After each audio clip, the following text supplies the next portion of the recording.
All right, so we are back here with Meg Scanlon, multiple-time IPF world champion, and we, as you can see, are talking about belts, different types of belts. So we're going to start off with what I would call kind of your general strength and conditioning newbie belt. So if you're somebody who's just getting into strength and conditioning and getting into lifting, and you want a belt, you don't want to break the budget, and you want something that's a little more user-friendly, this is a great option. So different companies make this. This particular one is from Spud Inc., and as you can see, it's made of Velcro. I'm going to wrap it around, put it through the loop, and from there go back on, tighten it up. I can tighten it up even a little more. Velcro on, make sure it's on, brace, and lift. Okay, simple on, simple off. As you can see, there's some stiffness to this, but there's also some flexibility. So unlike the power belt, which is very stiff, it's got that same width, but it doesn't have that same give that this belt does. This is good for a newbie, so if you're not used to having that belt on you, this can kind of throw you off a little bit. So this is a great belt to start with. From there, we're going to talk about a power belt. We're actually going to talk about a prong belt. And this was the gold standard for a long time for a lot of lifters before lever belts became popular. So prong belts, they're nice, pop them on. Now, here's where they become a little more difficult. Getting them in, and more so when you're done, okay, getting them off. So if you've gotten them tight enough, this can sometimes become a little more of a challenge. You'll see people kind of going off the side of a squat rack like this. They're leaning back, they're going to this side. They're having to have their friends come and pull one of the prongs out. So while this is a great belt overall, that's one of the downsides to that. We've talked about, Meg and I have talked about this. Why this belt could potentially be useful is if you're lifting in a large team and you've got a certain number of belts for a lot of lifters, a lot of different people can use this belt within that range, as long as they obviously fit within the whole range. So from there, we're gonna go to the lever belt, the adjustable lever belt. Now, I'm gonna let Meg take over. Now, this is obviously my belt, but she's gonna talk about the SPD adjustable lever belt and how she uses it when she is lifting. Okay, so just to kind of give you a visual, the SPD lever belt and most power belts for that matter are much stiffer than the two belts that Eric was just talking about. And that is because you're trying to move maximal load, so you're trying to build maximal tension. The SPD belt specifically has two different thicknesses.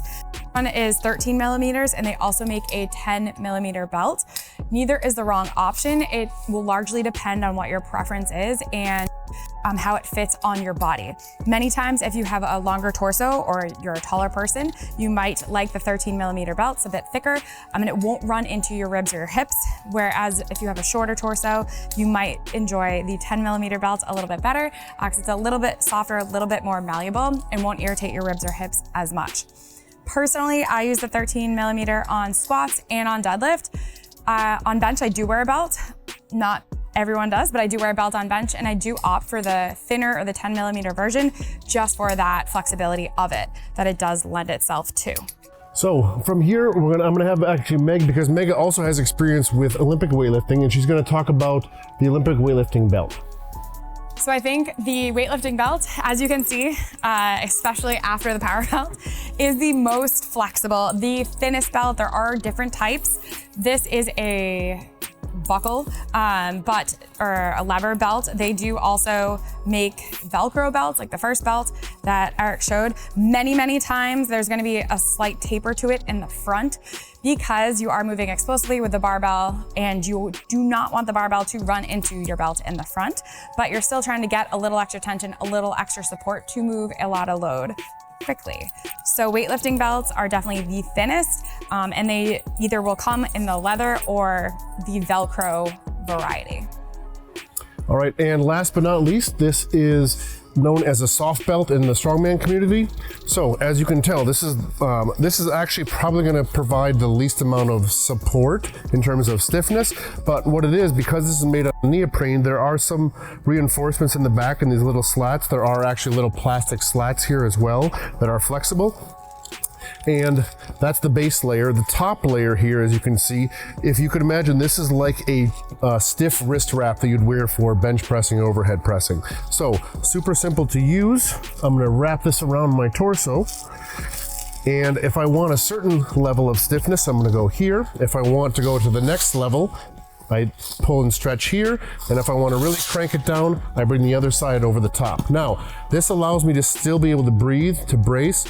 When I brace, when I expand here, you can actually feel the belt expand, and none of these other ones will do that. So that's why this is, you'll see this very commonly in strongman competitions, because if we're doing events where we have to run and move for 90 seconds straight, and bending over, picking something up, we want to have something that provides some support, but also has that ability to breathe and move with us. So one other thing that you'll see in strongman is you'll see a soft belt as an underbelt.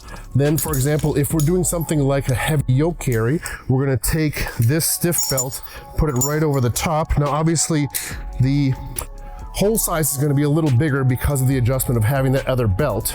Now, as you can see here, one thing we didn't go over before is how quickly adjustable this is for the lever belt.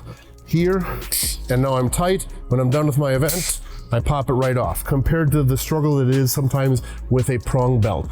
Again, the quick adjustability. Now, if I want to go a little looser, I don't need it that tight right now. I'm going to go a little looser. Again, I'm on, I'm back off. Okay, that comes in handy. Now, let's wrap up real quickly and talk about some of the price points. So, in wrapping up, this, like I said, is going to be your cheapest belt. You're probably looking somewhere around $60, give or take, maybe $70 for something like this. I would say a weightlifting belt. Meg, what would you estimate a general weightlifting belt at? Yeah, I would say you'd probably see a huge range, about say 75 to 150, depending on what type of belt you're getting. Yeah, and then next up from there, price-wise, you're looking at these soft belts at roughly about $100. Here, the prong belts, you're going to look at, again, depending on whether you get them custom, but generally you can find these around the 150 mark. And then something like the adjustable SPD lever belt is going to be north of $250. So it really depends on what you're going to use them for, what your budget is. Okay, these are all well-made belts. None of these are going to end up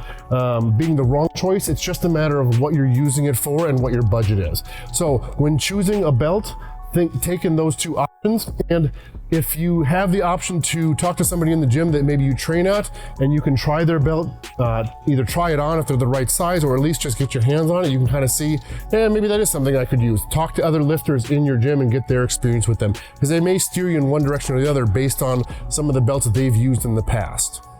If you have any other questions, feel free to reach out to me directly or to Meg, and have a great day.